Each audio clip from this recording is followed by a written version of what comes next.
पूरे सिलेबस का हर एक चैप्टर मात्र 2 मिनट में इस चार्ट के माध्यम से। सी एंटर एडवांस अकाउंट जनवरी 26। आज है ब्रांच अकाउंट की बारी, 2 मिनट में निपटाते हैं।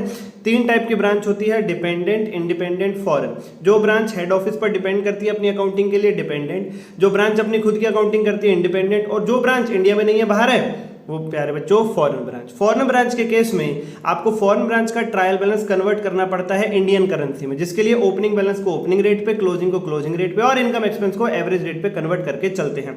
अगर कोई आइटम की ट्रांजैक्शन वाले दिन का रेट दे रखा है तो वो यूज करेंगे। फिक्स्ड एसेट पे जो रेट लगेगा वही डेप्रिसिएशन पे लगेगा। कोई कन्वर्टेड बैलेंस पहले से दे रखा है वो उठाओ, तुम कन्वर्ट मत करो, और जो भी डिफरेंस आएगा कन्वर्जन के बाद ट्रायल बैलेंस में वो जाएगा एक्सचेंज डिफरेंस अकाउंट में। Branch manager, foreign branch manager का कमीशन पहले फॉरेन करेंसी में कैलकुलेट होगा, फिर कन्वर्ट होगा। अब आते हैं इंडिपेंडेंट ब्रांच पर। इंडिपेंडेंट ब्रांच के केस में अगर 2 ब्रांचेस आपस में कुछ ट्रांजैक्शंस कर रही हैं तो उसकी एंट्री हेड ऑफिस के थ्रू रूट होगी। हेड ऑफिस में रिसीविंग ब्रांच को डेबिट किया जाएगा और सप्लाइंग ब्रांच को क्रेडिट किया जाएगा। अनरियलाइज प्रॉफिट यानी हेड ऑफिस ने अपनी ही ब्रांच से जो प्रॉफिट कमाया है वो हेड ऑफिस के प्रॉफिट में से हटेगा और ब्रांच के क्लोजिंग स्टॉक में से हटेगा, उसे अनरियलाइज प्रॉफिट भी कहते हैं।